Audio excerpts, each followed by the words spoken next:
नमस्कार।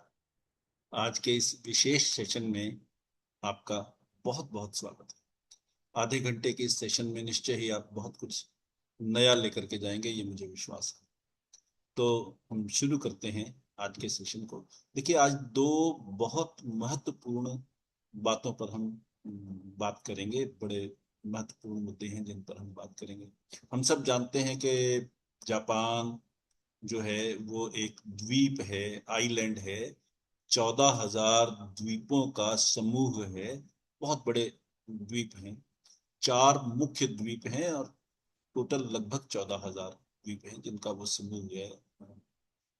अब वो चारों तरफ समुद्र से घिरा है, इसलिए वहां आपदाएं ही आपदाएं, कठिनाइयां ही कठिनाइयां हैं सब तरफ से। भूकंप बहुत आते हैं, और भूकंप ही नहीं, समुद्री तूफान भी बहुत आते हैं क्योंकि समुद्र से घिरा हुआ है चारों तरफ से। अब उसके कारण एडवांटेजेस भी हैं, डिसएडवांटेजेस भी हैं।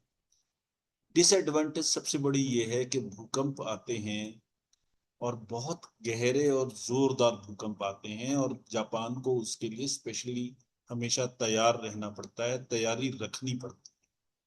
उसी तरह से समुद्री तूफान बहुत आते हैं, और समुद्री तूफान आने के कारण भी उनको तैयार रहना पड़ता है और तैयारी रखनी पड़ती है, सारी चीजें।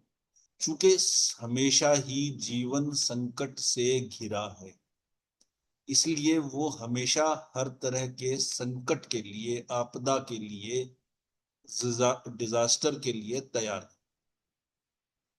और उसी के कारण वो मानसिक रूप से चुस्त हैं, और देश के प्रति लॉयल भी बहुत हैं। कितनी भी बड़ी आपदा आ जाए, ड्यूटी छोड़ करके भागने की कोशिश वहां पर नहीं होती। वो उनके कैरेक्टर में शामिल है, वो तो एक अलग बात है। लेकिन जो तैयारी रखनी पड़ती है आपदा के कारण, डिजास्टर्स के कारण, प्राकृतिक संकटों के कारण, वो मानसिक रूप से उनको चुस्त बनाता है, हमेशा अलर्ट रखता है। ये उनके जीवन का बहुत बड़ा हिस्सा है। इसी से उन्होंने अपने भोजन में एक बड़ी शानदार सीख ली, जिसके बारे में मैं स्पेशली आपसे बात करूंगा, और जिसके मॉरल के बारे में फिर दोबारा आपसे बात करूंगा। तो पहली चीज तो ये है कि चूंकि समुद्र से घिरा हुआ है चारों तरफ से, तो मछलियां बहुत हैं, और उनका मुख्य खाना सी फूड है, मछलियां उसमें से मुख्य है। तो अब चूंकि विज्ञान में प्रगति हुई, पहले तो ये होता था मछुआरे समुद्र में जाते थे, जाल फेंकते थे और मछलियां पकड़ते। उसमें ये होता था कि किनारे पर भी अगर 2,000 मछलियां हैं मान लीजिए, तो वो मुश्किल से 100, 150, 200 पकड़ पाते थे। और जो 1,800 बचती थी, अगले दिन तक फिर वो बढ़ करके 2,000 हो जाती थी। तो मछलियां कभी भी किनारे पर भी खत्म नहीं होती थी। समुद्र के किनारे में थोड़ा सा आगे गए और उनको आसानी से मछलियां मिल जाया। फिर आ गए, तकनीक की प्रगति हुई, बड़े बड़े ट्रॉलर्स आ गए। अब ट्रॉलर्स आ गए तो ट्रॉलर्स की मछलियों को पकड़ने की कैपेसिटी मैनुअली पकड़ने वाले 10,000 जो मछुआरे थे, उनके मुकाबले में भी वो 100 गुना ज्यादा। तो धीरे धीरे ये हुआ कि किनारे की मछलियां खत्म हो गई। तो मछलियां पकड़ने के लिए अंदर गहरे समुद्र में जाना पड़ता था ट्रॉलर्स को। ट्रॉलर्स के आने का पहला फायदा तो ये हुआ कि ज्यादा मछलियां आने लग गई। ज्यादा मछलियां आने लग गई तो वो मछलियां सस्ती हुई, और सस्ती होने के अलावा ये भी हुआ कि उनका एक्सपोर्ट बहुत बढ़ गया मछलियों का। तो वो तकनीकी प्रगति से उनको कई तरह से फायदे हो गए। लेकिन उसका नुकसान ये हुआ कि उनको बिल्कुल ताजी मछली खाने की आदत थी, और पहचान होती थी कि ये मछली ताजी है या बासी। अब जब ट्रॉलर समुद्र के अंदर तक जा रहे हैं, जाने में उनको 2 दिन लगे, वापस आने में फिर 2 दिन लगे, तो मछली 2 दिन बासी हो गई। और उस दौरान मछली मर भी गई और बासी भी हो गई। तो जो उनके खरीदार थे, उन्होंने वो मछलियां लेने से इनकार कर दिया कि हम तो नहीं ये मछली खाएंगे, ये तो बासी भी है और मरी हुई भी है, हमें तो जिंदा मछली तुरंत जो हो, ताजी मछली हो, उसको पका करके दो तो हम खाएंगे। तो रेस्टोरेंट्स में भी और घरों में भी सब जगह पे ये समस्या आई उन ट्रॉलर्स वालों के पास कि ताजी मछली कैसे लाएं। तो उन्होंने ताजी मछली के लिए फिर ये किया कि अपने ट्रॉलर्स में उन्होंने, जापान के लोगों को ताजी मछली देने के लिए टैंक्स रखने शुरू कर दिए, वाटर टैंक्स रखने शुरू कर दिए।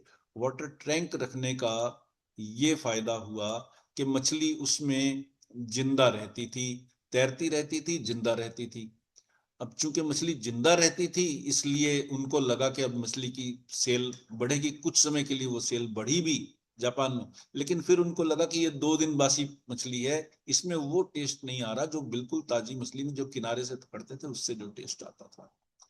तो फिर ट्रॉलर्स वालों को फिर समस्या।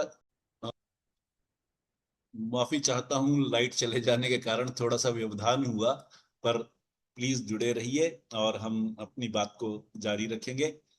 तो मैं ये कह रहा था कि जब ट्रॉलर्स में उन्होंने वाटर टैंक रखने शुरू कर दिए और उससे मछलियां ले जानी शुरू कर दी, पर वो 2 दिन, 3 दिन, 4 दिन पुरानी होती थी, और वहां के जो कनेशर लोग थे, मछलियों की पहचान रखने वाले लोग थे, उनको समझ में आ गया कि ये मछली बासी है।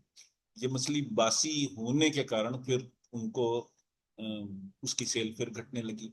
तो उनके सामने फिर समस्या आई कि हम वाटर टैंकर भी हमने रख लिया, मछलियां फिर भी जो है, क्योंकि मछलियां उसमें बहुत ज्यादा होती थी, तो थोड़ी देर तो वो तैरती रहती थी, फिर एक जगह पर थक करके बैठ जाती थी और वैसे ही बैठी रहती थी। एक्टिविटी ना होने के कारण उनमें वो ताजगी नहीं रहती थी जो ताजगी उनको समुद्र में रह करके रहती। हालांकि वो समुद्र के पानी से ही भरा हुआ वाटर टैंक था, पर चूंकि मछलियों में एक्टिविटी नहीं थी, इस कारण से वो मछलियां बासी हो जाती थी, कि वो एक जगह पर चुपचाप बैठ जाती थी, उससे उनकी एक्टिविटी बिल्कुल नहीं होती थी और बासीपन हो जाता था। फिर उन्होंने दिमाग लगाया कि हम तो आपदा में जीने के आदि लोग हैं। भूकंप हमेशा आता है, जैसे कि मैंने पहले बताया, और तूफान हमेशा आता है, जिसके कारण से हम हमेशा डिजास्टर्स के लिए तैयार रहते हैं। तो क्या हम इस सबक को इन मछलियों के साथ भी लगा सकते हैं? बड़ी शानदार बात थी ये जो इनोवेशन हुई, वो ये हुई कि उस वाटर टैंक में जिसमें वो मछलियां रखते थे, और खूब सारी मछलियां रखते थे, उसमें उन्होंने एक छोटी सी शार्क मछली भी डालनी शुरू कर दी, पूरे टैंक में एक। अब पूरे टैंक में एक शार्क मछली है, तो वो मछलियों को खाएगी, छोटी मछलियों को खाएगी।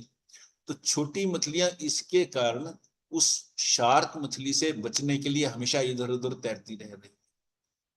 कुछ मछलियों को वो शार्क मछली खा भी जाती थी, उसके बावजूद उनकी 95% के आसपास मछलियां, या 90% के आसपास मछलियां बची रहती थी, और वो एक्टिव और ताजी रहती थी, क्योंकि वो हमेशा एक्टिव थी। इस कारण से उनमें ताजगी वही बनी रहती थी जो किनारे की मछलियों में ताजगी थी, और उनकी सेल उसी तरह से बढ़ी, दोबारा से बढ़ी। अब इसमें देखिए हमारे लिए लेसन क्या है। मेन बात ये है, मैंने ये कहानी इसलिए सुनाई कि जापान ऐसा देश है जो चारों तरफ से समुद्र से घिरा हुआ है, और चारों तरफ से समुद्र से घिरा होने के कारण एक तो समुद्री तूफान बहुत आते हैं, और बड़े बड़े तूफान आते हैं, बाढ़ आती है और सारा कुछ तहस नहस कर देता है। दूसरा, वहां पे भूकंप बहुत आते हैं, और भूकंप भी बड़े तेज रिक्टर स्केल पर, बहुत तेज तीव्रता वाले स्केल भूकंप आते हैं जो तहस नहस कर देते हैं। तो वहां के लोग हमेशा इन डिजास्टर्स के लिए मेंटली अलर्ट रहते हैं, तैयार रहते हैं, और उनका मुकाबला करने के लिए तुरंत एक्टिवेट हो जाते हैं। उसी चीज की सीख को उन्होंने उस मछलियों के फूड में लगाया। मछलियों का फूड, जैसा कि मैंने पहले भी बताया कि चूंकि वहां पर समुद्र से घिरा हुआ है, इसलिए सी फूड प्लेंटी है, और सी फूड प्लेंटी है तो सी फूड खाना उनके चूंकि भोजन का मुख्य हिस्सा है, इसलिए उनको ये होता था कि हमने मछलियां खानी है, और मछलियां इतना प्लेंटीली अवेलेबल हैं, इतनी ज्यादा अवेलेबल हैं कि उनका रेट भी उनके लिए, जापानीज के लिए बहुत सस्ता होता था, अफोर्डेबल होता था।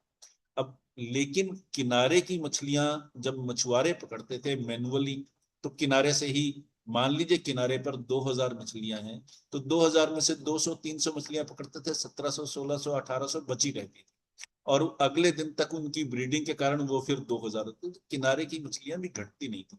पर जब टेक्निकली वहां पर ट्रॉलर्स आ गए, तो ट्रॉलर्स टोटल मछुआरों की जो पकड़ने की कैपेसिटी थी उससे 10 गुना, 20 गुना, 100 गुना ज्यादा थी। तो किनारे की मछलियां धीरे धीरे खत्म हो गई। तो ट्रॉलर्स आगे डीप सी में, गहरे समुद्र में जाने लगे ताकि वो मछलियां पकड़ सकें और लोगों को फीड कर सकें, और जो एक्सपोर्ट का बिजनेस है उसके लिए भी वो फीड कर सकें मछलियां। तो चूंकि अंदर गहरे समुद्र में जाना पड़ता था, तो जाने में भी 2 दिन लगे, 3 दिन लगे, 4 दिन लगे, आने में भी उतने ही दिन लगे। आते आते मछलियां बासी हो जाती थी। ये मैंने बतलाया, दोबारा इसलिए दोहरा रहा हूँ कि बीच में लाइट चली गई थी, तो आपको पूरी बात समझ में आ जाए। तो जब मछलियां बासी होती थी, तो जापान के लोग कनेशर हैं फूड के, ताजी मछलियों का स्वाद उनको पता था। तो बासी मछलियों में वो स्वाद नहीं आता था, इसलिए उन्होंने उनको खरीदने से इनकार कर दिया। तो ट्रॉलर वालों ने उसका उपाय ये किया कि वाटर टैंकर अपने ट्रॉलर्स में रखना शुरू कर दिया और मछलियां उसमें डालनी शुरू कर दी। अब उसमें मछलियां एक आध दिन तो तैरती रहती थी, फिर उनको लगता था कुछ भी नहीं, छोटी सी जगह है और बहुत सारी मछलियां इसमें भरी हुई, वो थक करके किसी एक जगह पे वाटर टैंकर में बैठ जाती थी। तो 3 दिन वो निष्क्रिय रहती थी, बिना एक्टिविटी के रहती थी। उसके कारण भी उनमें वो टेस्ट, वो ताजगी नहीं होती थी जब उनको बेचा जाता था, जो किनारे की मछलियों की ताजगी थी। तो ये प्रॉब्लम जब आई, तब उन्होंने सोचा कि हम हमेशा मेंटली अलर्ट रहते हैं, इसलिए हम चुस्त हैं, इसलिए हम वर्ल्ड की थर्ड मेजर इकोनॉमिक पावर बन सके हैं, क्योंकि हम हमेशा हर चीज के लिए, हर डिजास्टर के लिए अवेलेबल हैं, मेंटली अलर्ट हैं, तैयार हैं, प्रिपेयर्ड। तो इन मछलियों में भी अगर डिजास्टर वाली कोई बात हो, इनको चुस्त दुरुस्त रहना हो, तो ये भी ताजी रहेंगी। ये उन्होंने इनोवेशन की, और उस इनोवेशन को पूरा करने के लिए वो वाटर टैंकर में एक छोटी सी शार्क मछली डाल देते। अब छोटी शार्क मछली, मान लीजिए 100 मछलियां, उसमें से 5, 7, 10 मछलियों को खा भी जाती थी, लेकिन बाकी जो 90 मछलियां या 90% मछलियां बचती थी, वो एक्टिव रहती थी हमेशा। वो तैर तैर करके उस शार्क से दूर जाती रहती थी ताकि अपने आप को जिंदा रख सके। अब उसके कारण, उस एक्टिविटी के कारण, वो चूंकि एक्टिव है, वो वैसी ही ताजी आती नजर आती थी या होती थी स्वाद में, जैसे कि किनारे वाली मछली। तो उन्होंने ये अपने जीवन की सीख को मछलियों पर अपनाया और एक इनोवेशन की, और उस इनोवेशन के कारण वहां फूड उसी तरह से दोबारा टेस्टी और सस्ता लोगों को अवेलेबल होने लगा, प्लस एक्सपोर्ट के लिए भी वो मछलियां उनको अवेलेबल। अब इससे हम क्या सीख सकते, मैंने ये कहानी सुनाई क्यों, उसका मकसद क्या है? इस कहानी को सुनाने का मकसद ये है कि जब भी हमारी जिंदगी में संकट होते हैं, जब भी हमारी जिंदगी में चुनौतियां होती हैं, जब भी हमारी जिंदगी में कोई समस्या आती है, तो हम मेंटली अलर्ट होकर के उस समस्या को सॉल्व करते हैं। उसके कारण हमारी मेंटल अलर्टनेस और बढ़ जाती है। सबक ये है कि जीवन है, समस्याएं तो आएंगी। ये तो नहीं होगा कि समस्याएं ना आए, समस्याएं आएंगी, पर वो समस्याएं हमें फायदा पहुंचाती हैं, क्योंकि वो हमें मेंटली अलर्ट करती हैं। प्रॉब्लम को सॉल्व करने के हम नए नए तरीके सोचते हैं, और उससे हमारा मेंटल ग्रोथ और ब्रेन की ग्रोथ होती है। हमारे ब्रेन में नए न्यूरोपाथ बनते हैं, नए न्यूरो सेल जमा होते हैं, उनके नए पाथ बनते हैं, और हमारी याददाश्त भी बढ़ती है, हमारी बुद्धिमत्ता भी, विजडम भी बढ़ती है, और समस्याओं को हल करने की कैपेसिटी भी बढ़ती है। यानी एक समस्या आई, उसके लिए हमने कोई हल किया, तो अगली कोई डिफरेंट समस्या भी आएगी, उसके लिए भी हमें हल सोचने में आसानी होगी, क्योंकि हम मेंटली अलर्ट हैं, और हमारे न्यूरॉन्स जो हैं माइंड के, वो लगातार बढ़ रहे हैं, ग्रो कर रहे हैं, मजबूत हो रहे हैं, स्ट्रांग हो रहे हैं, और उनमें जो फिजिकल मेंटल करंट जाता है उनको एक्टिवेट रखने के लिए, वो लगातार उनको सिग्नल्स मिल रहे हैं। तो ये एक सबसे बड़ी सीख है कि जीवन में अगर समस्याएं आ रही हैं, तो वो हमारे फायदे के, वो हमारे नुकसान के लिए नहीं है, वो तो हमें बल्कि अलर्ट रख रही हैं, हमें और ज्यादा मजबूत बना रही हैं मानसिक रूप से। और जब हम मेंटली मजबूत होते हैं, तो हमारे पूरे जीवन में फायदा मिलता है, उसका फायदा होता ही होता है। तो ये एक बहुत बड़ी सीख है, हम जापान से और इन मछलियों वाले केस से सीख सकते अब मैं दूसरी एक और बात, हम अक्सर सोचते हैं कि फला आदमी ने इस तरह से बिहेव किया, इस तरह का व्यवहार किया, जो कि व्यवहार गलत था, ऐसा नहीं होना चाहिए था। ये या तो पॉलिटिकली इनकरेक्ट बिहेवियर है, या इसको हम ये कह सकते हैं कि नैतिक रूप से गलत तरह का बिहेवियर है। मान लीजिए एक छोटी सी ही बात है कि किसी देश में ये कहा जाता है कि खाना हाथ से खाओ। भारत के बहुत से हिस्सों में खाना हाथ से खाना स्वास्थ्यवर्धक माना जाता है, हेल्दी माना जाता है। लेकिन वेस्टर्न कंट्रीज में वही चीज सही नहीं मानी जाती, वहां इसको हाइजीनिक ही नहीं मानते, वहां हाइजीन के खिलाफ माना जाता है कि आप हाथ से खाएं। हालांकि भारत में भी जो लोग खाना हाथ से खाते हैं वो हाथ को प्रॉपरली धोते हैं, वॉश करते हैं, उसके बाद हाथ से खाना खाते हैं। लेकिन बहुत से ऐसे लोग भी हैं जो शायद वॉश ना कर पाते हो, मजदूर लोग हैं, मिस्त्री लोग हैं, जिनके हाथ शायद उतने साफ ना हो, तो भी वो हाथ से खाना खाते हैं क्योंकि उनके पास साधन नहीं है, आदत भी नहीं है, सारी चीजें हैं। तो इस कारण से ये देखा जाता है कि भारत में जहाँ सदर्न पार्ट में खास करके ये आदत है कि हाथ से खाना खाएं, लेकिन वेस्टर्न कंट्रीज में उसे बहुत बुरा माना जाता है। इसी तरह से चीन में पुराने जमाने में ये तरीका होता था कि अगर दो लोग मिल रहे हैं, मान लीजिए हम पड़ोसी हैं लेकिन शाम को इकट्ठे हुए, दोपहर में इकट्ठे हुए, या कभी भी किसी वक्त एक दूसरे के सामने आए, तो वो एक दूसरे की प्रशंसा में लंबे लंबे सेंटेंसेस, अतिशयोक्तिपूर्ण सेंटेंसेस बोल करके सामने वाले की प्रशंसा करते थे। ये वहां की कल्चर में शामिल।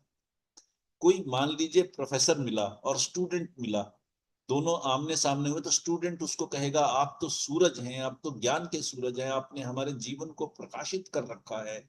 इस तरह की अतिशयोक्तिपूर्ण प्रशंसा वहां के पुराने जमाने की कल्चर में शामिल थी। हालांकि अब फर्क आया है, अब भी वहां कर्टसी में ये जरूर है कि प्रशंसा की जाती है, लेकिन इतनी अतिशयोक्तिपूर्ण प्रशंसा नहीं की जाती अब जो कि पहले होती थी। पर पहले किसी जमाने में वो उसको जरूरी माना जाता था, सही माना जाता था। भारत में ऐसा नहीं है, वेस्टर्न कंट्रीज में बिल्कुल ही नहीं है। वेस्टर्न कंट्रीज के तो फॉर्मल रिलेशंस इतने ज्यादा हैं कि अगर किसी व्यक्ति के किसी प्रियजन की मृत्यु हो जाए तो भी वो अपनी मीटिंग को नहीं छोड़ता, वो कहता है नहीं वो म्यूनिसिपल कमेटी वाले आएंगे वो देख लेंगे।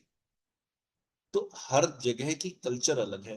भारत में हम ये नहीं सोच सकते कि किसी परिवार में अपने किसी रिश्तेदार का स्वर्गवास हो जाए और वो किसी कमर्शियल मीटिंग में चले जाएं। भारत में हम उसको बहुत गलत मानेंगे, वेस्टर्न कंट्रीज में नहीं है। तो ये चीज बताने का मेरा मकसद क्या है, इसको समझने की जरूरत है, ये बड़ी गहरी बात है।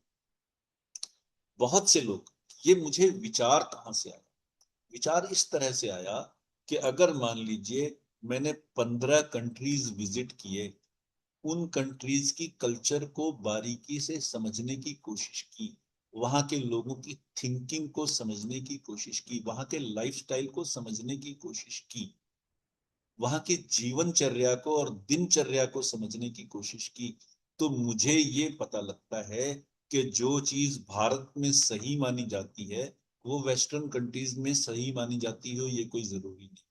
जो चीज वेस्टर्न कंट्रीज में सही मानी जाती है वो जापान में सही मानी जाती हो ये कोई जरूरी नहीं, वो चीन में सही मानी जाती हो ये कोई जरूरी नहीं। चीन के लोगों का कल्चर और व्यवहार अलग है, वहां की मान्यताएं अलग हैं, लाइफ वैल्यूज डिफरेंट हैं, इसलिए वहां जो चीजें सही मानी जाती हैं वेस्टर्न कंट्रीज में उनका सही माना जाना जरूरी नहीं है, उनका जापान में सही माना जाना जरूरी नहीं है, उनका इंडिया में सही माना जाना जरूरी नहीं। अब अगर मान लीजिए किसी व्यक्ति ने 15 देश, 16 देश, 20 देश विजिट किए हैं और वहां कुछ दिन रह करके उनकी सभ्यताओं को, उनकी कल्चर को, उनकी सिविलाइजेशन को, उनकी दिनचर्या को, उनके तौर तरीके को, उनकी आदतों को, उनकी हैबिट्स को समझने की बारीकी से कोशिश की है, तो उसे ये पता है कि जो चीज मेरे लिए मेरी परवरिश में मुझे सही बताई गई थी वो यूनिवर्सल ट्रूथ नहीं है, वो पूरे ब्रह्मांड में मान्य नहीं है, वो एक देश से दूसरे देश में मान्य नहीं है। मैं यहां मानता हूं कि शरीर पूरा ढका हुआ होना चाहिए। वेस्टर्न कंट्रीज में ऐसा नहीं था, और धीरे धीरे भारत में भी वो चीज आई है।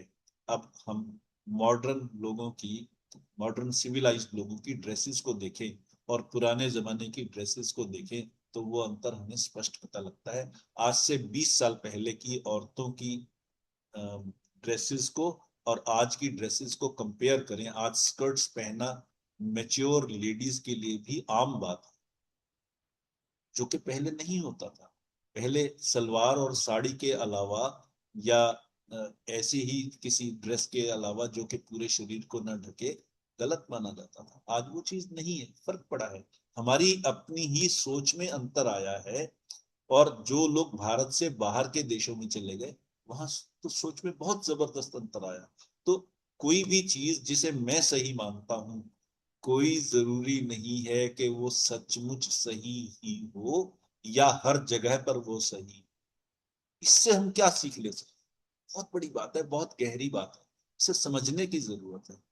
जब हम ये समझते हैं कि हमारे सामने वाले ने गलत व्यवहार किया, क्या वो व्यवहार वास्तव में गलत है या हम उसको गलत मान, इस पूरी चीज की जो मैंने बताई है उससे जो हम सीख ले सकते हैं, वो ये है कि जिस चीज को हम गलत मान रहे हैं, वो हर देश में, हर सभ्यता में गलत हो जरूरी है। और हमारे अपने देश में, हमारे अपने घर में, हमारी सभ्यता के मुताबिक भी उसकी, उस व्यक्ति की स्थितियां क्या है जिसने व्यवहार जैसा किया, जिसे हम गलत मान रहे हैं, क्या उस व्यवहार के पीछे उसकी नीयत खराब थी या उसकी स्थितियां ऐसी थी जिसने उसको उस व्यवहार के लिए मजबूर किया। बहुत बड़ी, बहुत गहरी, बहुत आवश्यक सीख है जो हमें सीखनी चाहिए। और जब हम ये सीख लेते हैं तो हमारा अहंकार खत्म। जब हम ये चीज समझ लेते हैं कि कोई भी चीज यूनिवर्सल ट्रूथ नहीं है सही और गलत को लेकर के, तो हमारा अहंकार खत्म हो जाता है। तब हमें समझ में आता है जो चीज इंडिया में सही है वो वेस्टर्न कंट्रीज में गलत है, वो दूसरे बाकी कंट्रीज में भी हो सकता है गलत। जो चीज वहां सही है वो इंडिया में गलत है, जापान में गलत है, चीन में गलत है, रशिया में गलत है, न्यूजीलैंड में गलत है। ये पॉसिबल है, बहुत पॉसिबल है। इसलिए किसी भी गलती को गलती मानने से पहले हमें ये इन्वेस्टिगेट करना चाहिए कि सामने वाले की नीयत क्या थी। क्या उस और क्या उसने जानबूझ करके गलती की है या उससे गलती हो गई। अगर वो गलती है सचमुच तो भी, अगर वो गलती है सचमुच तो भी हम इतनी सी बात को ही समझ लें तो हमारा गुस्सा काफू हो जाएगा। हम ज्यादा विनम्र हो जाएंगे, ज्यादा वाइज हो जाएंगे, ज्यादा अकोमोडेटिंग हो जाएंगे, ज्यादा करुणामय हो जाएंगे, एम्पैथी होगी हमारी दूसरों के प्रति। तो ये बहुत बड़ी सीख है। और वो सीख शुरुआत कहाँ से हुई? शुरुआत इस बात से हुई कि अगर किसी आदमी ने कई सारे कंट्रीज विजिट कर रखे हैं, विजिट करके वहां की कल्चर को, सभ्यता को, दिनचर्या को, आदतों को, हैबिट्स को, नजरिए को, व्यू पॉइंट को समझने की कोशिश की है, तो उसे पता लगता है कि जिस बात को मैं सही मानता था वो यूनिवर्सल ट्रूथ नहीं है, वो सब जगहों पे, सब देशों में सही नहीं है। इसलिए मुझे भी अपने, क्या मैं सही मानता हूँ, क्या मेरी मान्यताएं हैं, क्या मेरी लाइफ वैल्यूज हैं, उनके बारे में मुझे सोचना चाहिए कि मैं इनको लेकर के रिजिड ना हूँ। और जब वो रिजिडिटी खत्म होती है, फ्लेक्सिबिलिटी खत्म होती है, तो हमारी ईगो भी दूर होती है। ये इस बात की बहुत बड़ी सीख है। तो दो चीजें हमने बात की। पहली चीज हमने जापान की बात की, जहां फूड हैबिट्स में, मछलियों में उनको चैलेंज दिया गया तो उससे उनकी ताजगी बनी रही। तो मकसद ये है कि हमारे जीवन में भी चैलेंजेस आए, हम समस्या को समस्या ना समझें, समस्या को समस्या के रूप में डिफाइन ना करें, चैलेंज के रूप में डिफाइन करें, चुनौती के रूप में डिफाइन करें, तो उस समस्या को हल करना आसान होता है। अब इस चीज को भी थोड़ा सा मुझे एक्सप्लेन करने की जरूरत इसलिए है कि जब हम समस्या समझते हैं किसी भी सिचुएशन को, तो हमारा दिमाग बंद हो जाता है। हमारा दिमाग उसका हल नहीं सोचता, क्योंकि हम समस्या मानते हैं तो इसका मतलब है हम उससे घबरा गए। और अगर हम उसको चुनौती मानते हैं, चैलेंज मानते हैं, तो इसका मतलब हम घबराए नहीं, बल्कि हमने ठंडे दिमाग से ये सोचना शुरू किया कि इस समस्या को हल करने के क्या क्या पॉसिबल ऑप्शंस हो सकते हैं, क्या क्या तरीके हो सकते हैं।